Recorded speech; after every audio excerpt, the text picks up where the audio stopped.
Նիկոլ Փաշինյանի որոշմամբ աշխատանքի և սոցիալական հարցերի նախարարի տեղակալի ժամանակավոր պաշտոնակատար Արայիկ Եսայանն ազատվել է զբաղեցրած պաշտոնից։ Փաշինյանը որոշում է ստորագրել Ռոզա Բաբայանին աշխատանքի և սոցիալական հարցերի նախարարի տեղակալ նշանակելու մասին։ Բարձր տեխնոլոգիական արդյունաբերության նախարարի տեղակալի ժամանակավոր պաշտոնակատար Գևորգ Մելիքսեթյանը ևս ազատվել է զբաղեցրած պաշտոնից։ Քաղաքացիական պայմանագիրը պետաիրավական հարցերի մշտական հանձնաժողովի նախագահի թեկնածու է առաջարկել Արուսյակ Ջուլհակյանին։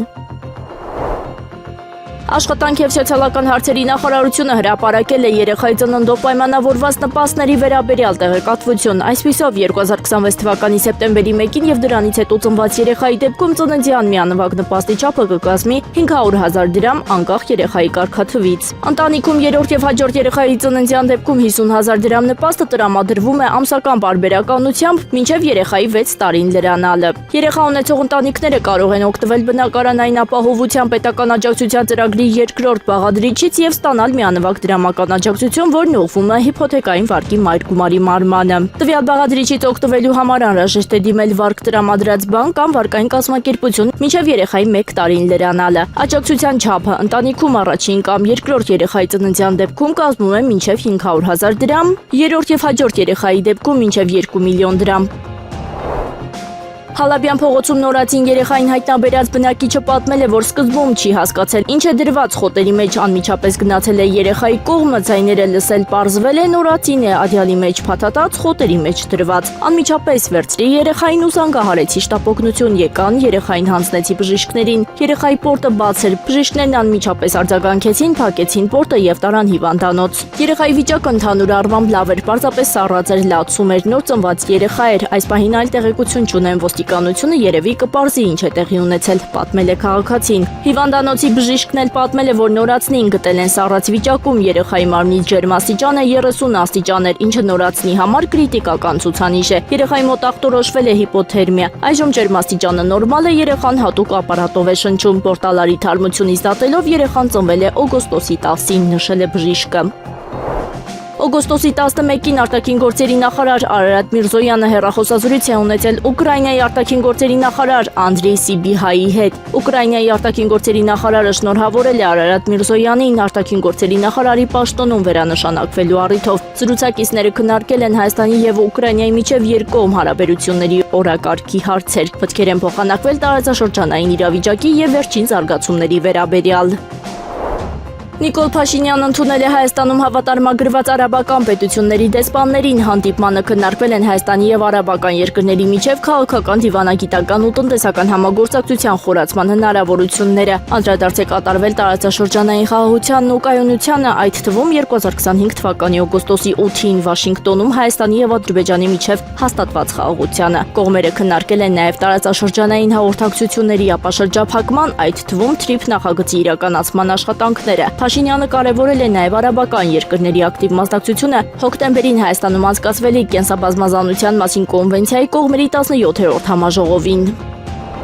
ՄԱԿ-ի մարդու իրավունքների փորձագետների տվյալներով 2025 թվականի հոկտեմբերի հրադադարից ի վեր Գազայի հատվածում և արևմտյան ափին իսրայելական ուժերի կողմից սպանվել է ավելի քան 1200 պաղեստինցի։ ՄԱԿ-ի փորձագետները, այդ թվում Պաղեստինի հարցերով հատուկ զեկուցող Ֆրանչեսկա Ալբանեզեն, նշել են պաղեստինցի քաղաքացիական անձանց դեմ հարձակումների կտրուկ սրումը։ Միայն հուլիսին Գազայի հատվածում իսրայելական ուժերի կողմից սպանվել է մոտ 160 պաղեստինցի։ Փորձագետների խոսքով հրադադարի հայտարարումից հետո ավերված անկլավում զոհերի ընդհանուր թիվը գերազանցել է 1200-ը։ Նրանք հայտարարել են Գազայում ցեղասպանությունը շարունակվում է անդադար և դատապարտել են հիվանդանոցների ու ապաստարանների վրա հարձակումները։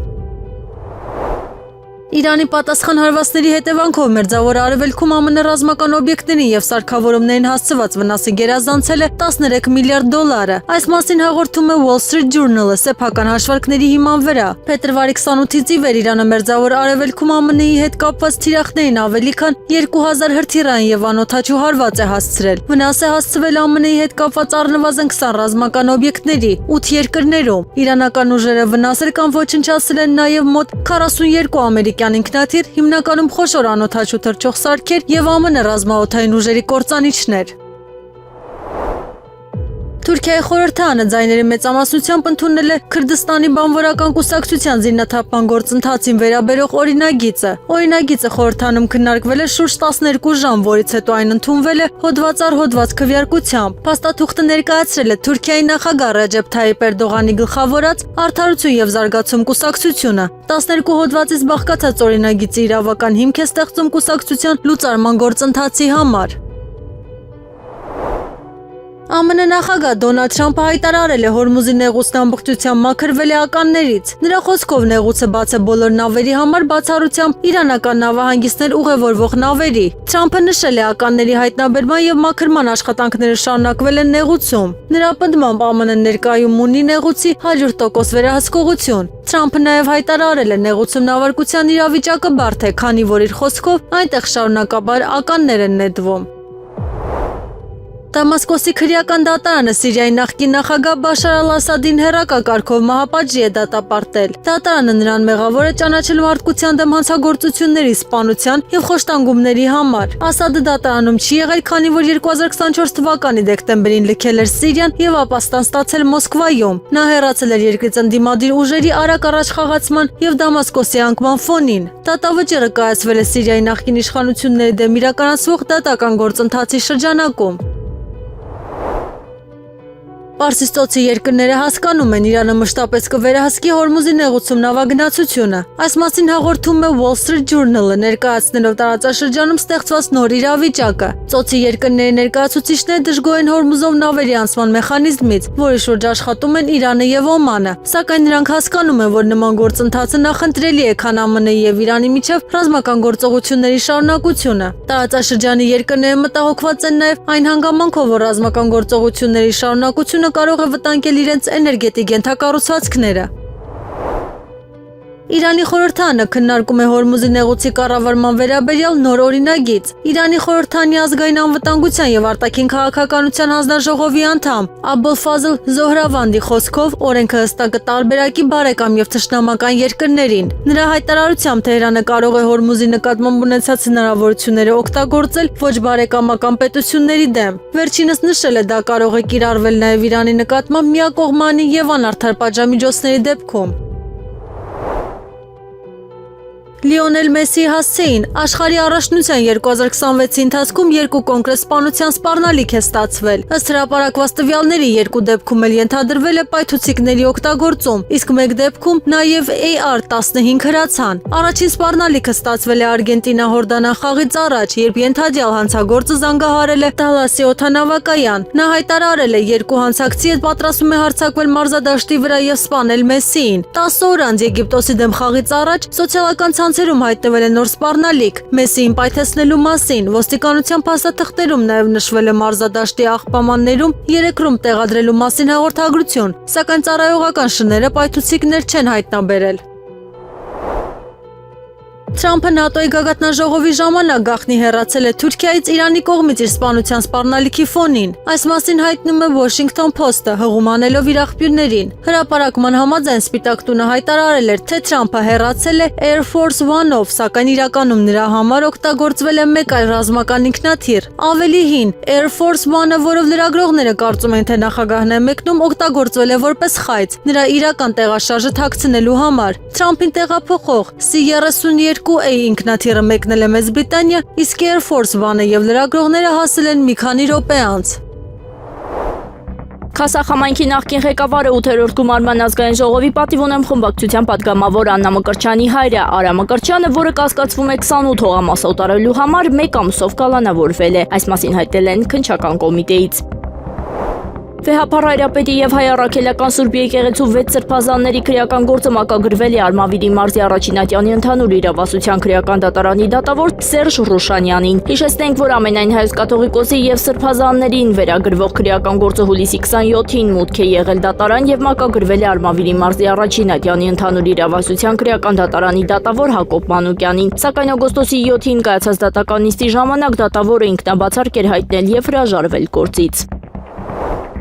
Քննչական մարմնի ներկայացուցիչների պնդումները, թե Անդրանիկ Թևանյանը $622,000 վարձատրության դիմաց ձեռք է բերել պետական գաղտնիք պարունակող փաստաթուղթ, այն թարգմանել եւ փոխանցել օտարերկրյա հատուկ ծառայության ներկայացուցչի, ինչպես նաեւ փաստաթուղթը նրան փոխանցել է Արեգնաց Մանուկյանը, չեն համապատասխանում իրականությանը։ Այս մասին հայտարարություն է տարածել պաշտպանական թիմը։ Պաշտպանները նշում են, որ նման փաստական հանգամանքներ ներկայացված մեղադրանքներում եւ քրեական վարույթի նյութերում չկան, ուստի ամբողջությամբ հերքում են այդ պնդումները։ Պաշտպանական կողմը նաեւ ընդգծել է, որ չհաստատված տեղեկությունների հրապարակումը կարող է ձևավորել կանխական հանրային կարծիք եւ հորդորել է քննչական մարմնին հարգել անմեղության կանխավարկածը։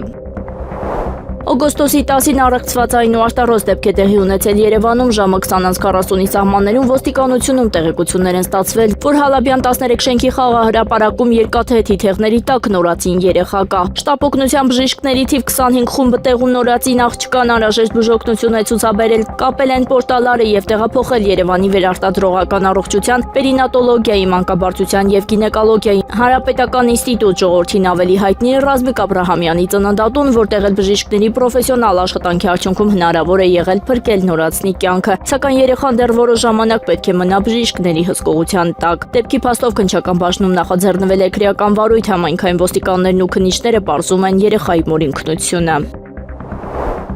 Օգոստոսի 10-ին տեղական ժամանակով ժամը 23:11-ին Վարդենիսկ քաղաքից 26 կիլոմետր հյուսիս-արևելք, օջախի 10 կիլոմետր խորությամբ 3.8 մագնիտուդով երկրաշարժ է գրանցվել։ Էպիկենտրոնային գոտում ստորգետնյա ցնցման ուժգնությունը կազմել է 5 բալ։ Երկրաշարժը զգացվել է Գեղարքունիքի մարզի Վարդենիս Մարտունի քաղաքներում եւ Սոտք, Ծովակ, Վարդենիկ, Կարճաղբյուր, Ծովինար 8 գյուղերում 2-ից 3 բալ ուժգնությամբ։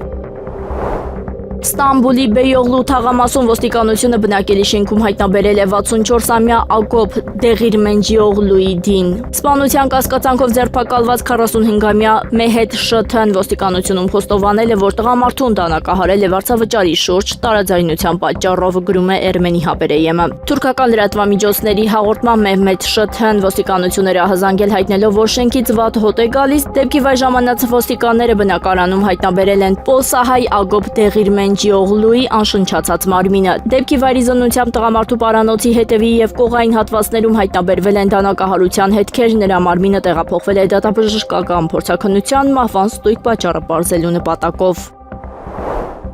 Ռուսաստանի Դաշնության արտաքին գործերի նախարարի տեղակալ Միխայիլ Գալուզինը հակասական ու խճճված է համարել Նիկոլ Փաշինյանի հայտարարությունները ԵՄ-ին անդամակցելու կամ ԵԱՏՄ-ում մնալու հարցով հանրաքվեի վերաբերյալ, այս մասին հայտնել է ՏԱՍ-ը։ Գալուզինը նշել է, որ Հայաստանի սահմանադրության 205-րդ հոդվածի նման հանրաքվեի նախաձեռնողը պետք է լինի կառավարությունը։ Նրա խոսքով 2025 թվականին ԵՄ-ին անդամակցության գործընթացի մեկնարկի մասին օրենքի քննարկման ժամանակ հայկական կողմը պնդում էր, որ հանրաքվեի անհրաժեշտություն չկա, քանի որ օրենքը քաղաքական հայտարարություն է։ Հիմա լսում ենք, որ հունիսյան ընտրությունների արդյունքներն արդեն վկայում են Եվրոպամետ կուրսի համազգային աջակցության մասին, ուստի հանրաքվեի կարիք չկա, ասել է Գալուզինը, հավելելով, որ Փաշինյանը նախընտրական շրջանում հաճախ հակասական հայտարարություններ է արել ԵՄ-ին Հայաստանի հնարավոր անդամակցության վերաբերյալ։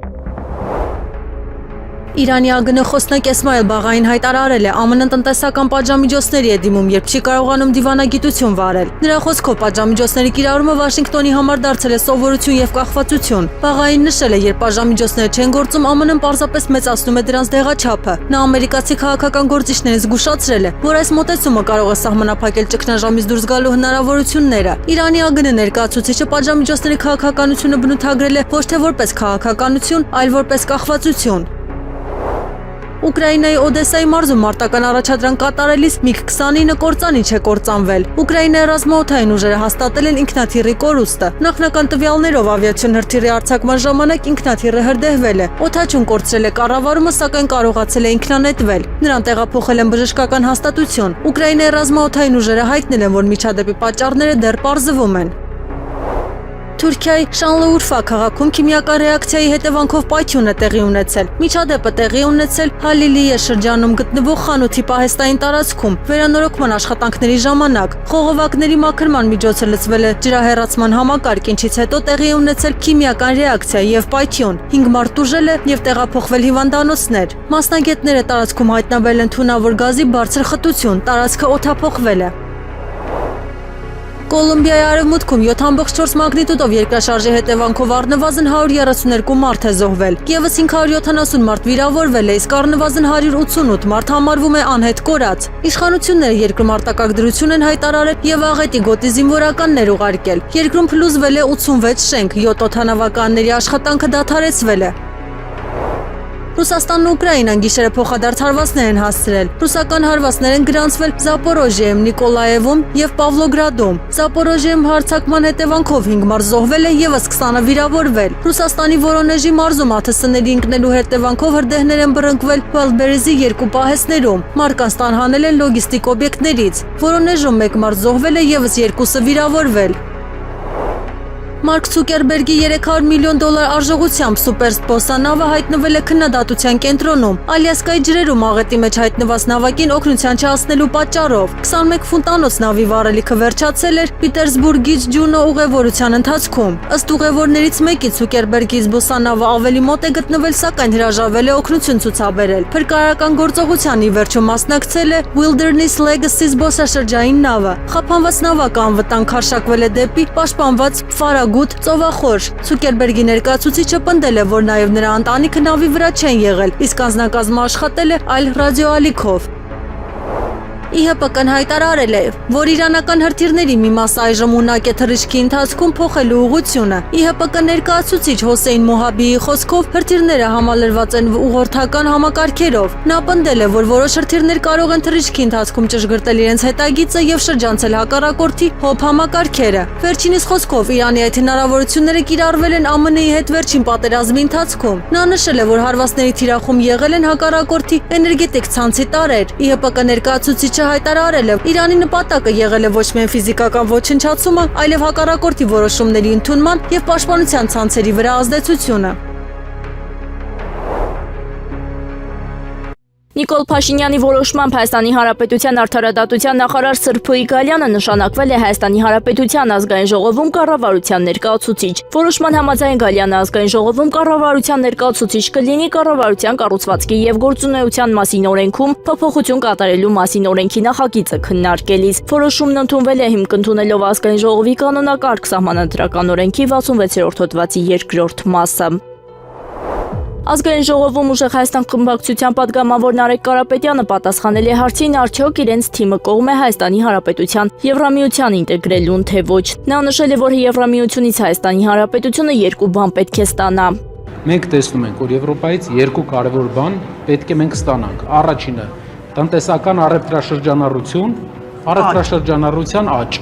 որ համեմատելի գոնե լինի Եվրասիականի հետ։ Եվ երկրորդը ինստիտուտներ, օրինակ դատական համակարգ, օրինակ քաղաքացիական հասարակության ինստիտուտները։ Այդ ուղղությամբ կտեսնեք ինչ աշխատանք կտանենք մենք։ Դուք կտեսնեք, որ անցած 5 տարիների ընթացքում մի քանի տարին երևի հնարավոր է ընդհանուր ասում են 1 բան է եղել, նիստ է եղել։ 1-2 հաշվարկիր։ Իսկ ակտիվությունը մենք պետք է ցույց տանք, ինչպես է այդ աշխատանքը տեղի ունենում։ Այսինքն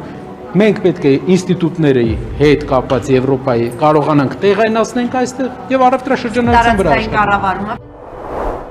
Արգամ Աբրահամյանը չի ընդունում մեղքը ու անհիմն է համարում մեղադրանքը։ Այս մասին նշել է նախկին վարչապետ Հովիկ Աբրահամյանի որդի ազգային ժողովի նախկին падգամավոր Արգամ Աբրահամյանի պաշտպան Էմի Խաչատրյանը։ Փաստաբանը նշել է, որ հետագայում Արգամ Աբրահամյանի հետ խորհրդակցելուց հետո պաշտպանական թիմով համապարփակ հայտարարությամբ հանդես կգան։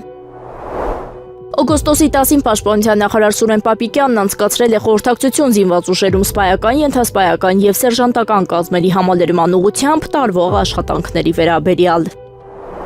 Թուրքիայի արտգործնախարար Հական Ֆիդանը հարցազրույց է տվել թուրքական Անադոլու պետական լրատվական գործակալությանը։ Ֆիդանը խոսելով Սաուդյան Արաբիայի եւ Պակիստանի հետ Թուրքիայի կնքած ռազմական համաձայնագրի մասին անդրադարձել է նաեւ Հայաստան-Ադրբեջան գործընթացին։ Մենք հեգեմոնիստական մոտեցմամբ չենք գնում, ուստի դա պետք է անենք տարածաշրջանի երկրների հետ միասին։ Կովկասում ձեռք բերված համաձայնությունից հետո այս պահին հրադադար կա, լավ գործընթաց է, հրադադար է, Հայաստանը եւ Ադրբեջանը շարժվում են դեպի մնայուն խաղաղության համաձայնագիր եւ մենք աջակցում ենք դրան։ Դրան աջակցելիս մեր մտքում կա անվտանգության եւ տնտեսական ճարտարապետության հեռանկար, Մերձավոր Արևելքի հետ կապված առանձին, Եվրոպայի հետ կապված առանձին, նշել է Ֆիդանը։ Լրագրողի այն հարցին, թե կարող է նմանատիպ միկրոռազմական համաձայնագիր կնքվել Կովկասի տարածաշրջանում, ինչպես նաև Կենտրոնական Ասիայի տարածաշրջանում, Ֆիդանը պատասխանել է, որ դրանք կարող են ստեղծվել անհրաժեշտության դեպքում։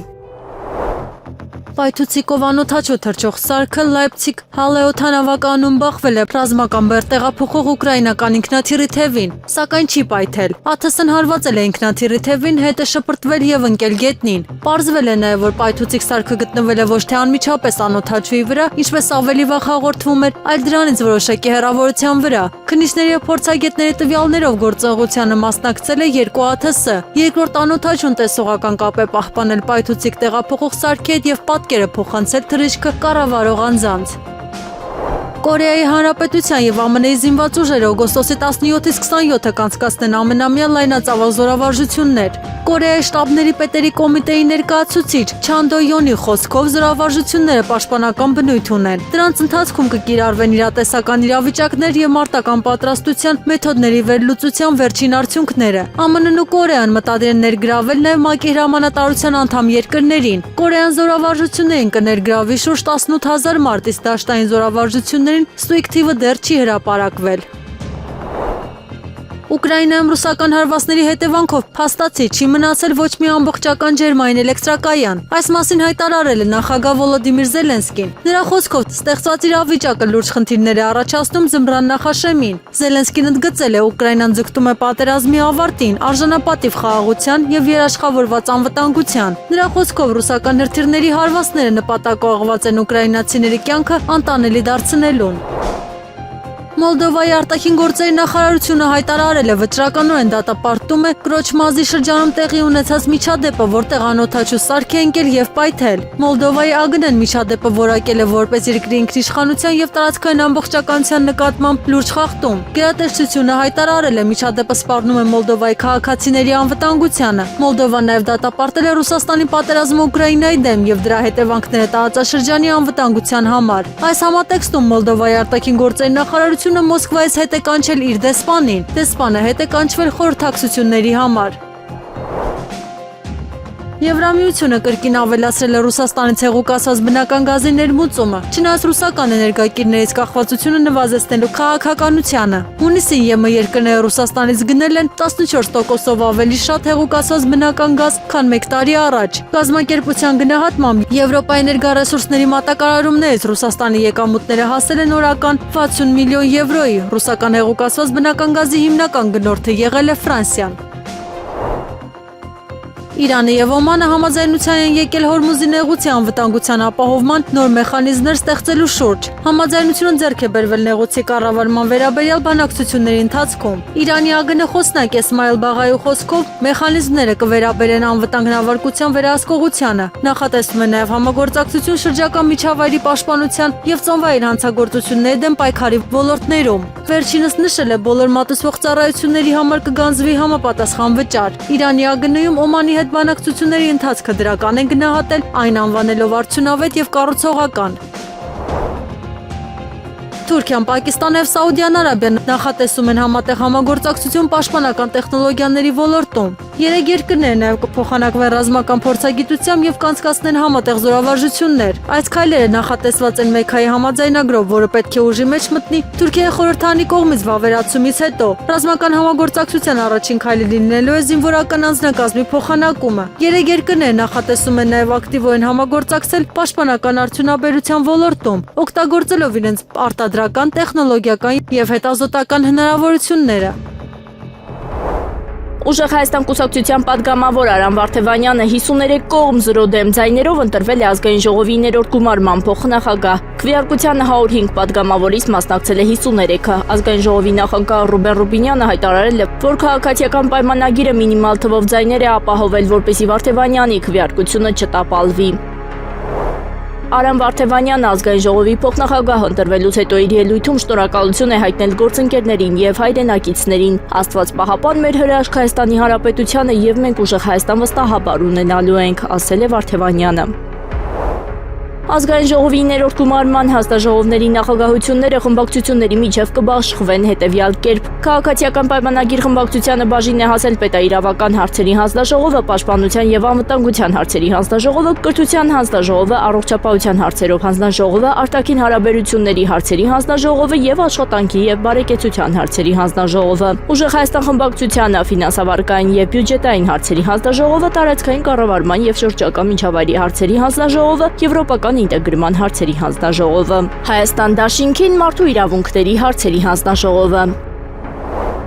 Արցախի նախկին պետնախարար Ռուբեն Վարդանյանի կինը Վերոնիկա Զոնաբենդը հայտարարություն է տարածել, որում մասնավորապես ասվում է Հայաստանի Հանրապետության վարչապետը օգոստոսի 8-ի իր ուղերձում հայտարարեց, որ մեզ բոլորիս շատ հուզում է եւ անհանգստացնում է մեր հայրենակիցների Ադրբեջանում անազատության մեջ լինելը։ Ես լիովին կիսում եմ այս գնահատականը եւ ուրախ եմ կարդալ այդ խոսքերը։ Դրական եմ գնահատում նաեւ լրատվամիջոցներում հրապարակված տեղեկությունները, ըստ որոնց ինձ հետ հանդիպան կազմակերպան համար պատասխանատու գերատեսչություն է նշանակվել Հայաստանի Հանրապետության արտաքին գործերի նախարարությունը։ Միաժամանակ անհրաժեշտ եմ համարում հստակեցնել, որ այսօրվա դրությամբ դեռևս ինձ հետ կապ չի հաստատվել եւ պատասխանատու պաշտոնատար անձի կոնտակտային տվյալները ինձ չեն փոխանցվել։ Ակնկալում եմ ստանալ պատասխանատու պաշտոնատար անձի կոնտակտային տվյալները եւ հույս ունեմ առարկայական հանդիպան քննարկելու Բաքու կանանց մարդասիրական այցի կազմակերպման հետագա քայլերը, ինչպես նաեւ Ադրբեջանում կալանքի տակ պահվող Հայաստանի քաղաքացիներին առնչվող այլ հարցեր, ասված է Զոնաբենդի հայտարարության մեջ։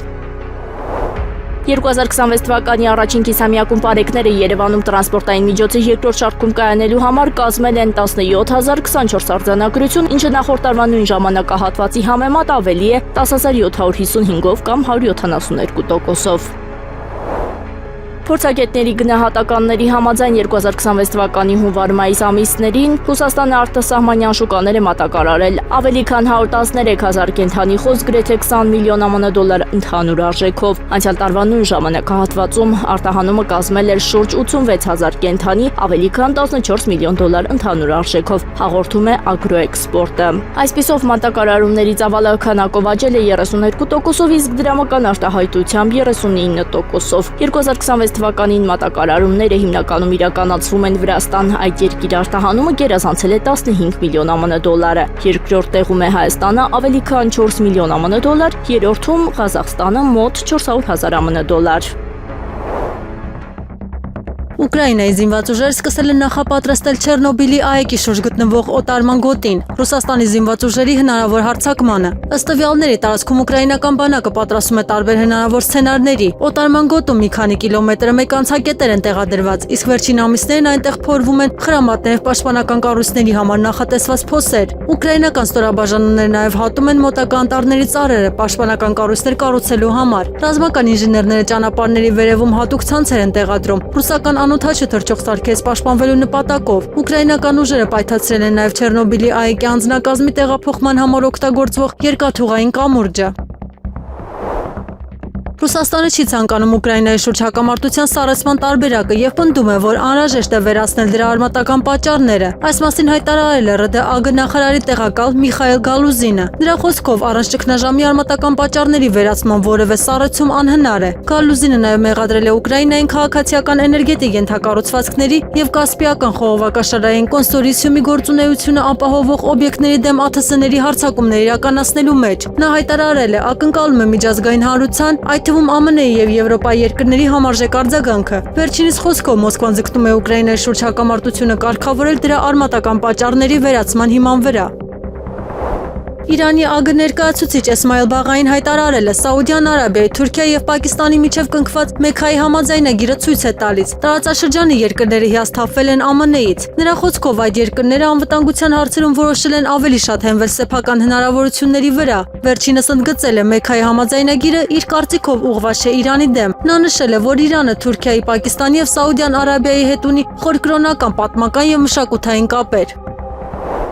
Եղանակը առաջիկա օրերին օգոստոսի 11-ից 15-ի գիշերը եւ կեսօրից հետո շրջանների մեծ մասում սպասվում է կարճատև անձրև եւ ամպրոպ, 10-ից 11 առանձին վայրերում անձրևները կլինեն հորդառատ, հնարավոր է կարկուտ։ Օդի ջերմաստիճանն օգոստոսի 11-ից ցերեկային ժամերին կնվազի 4-ից 6 աստիճանով։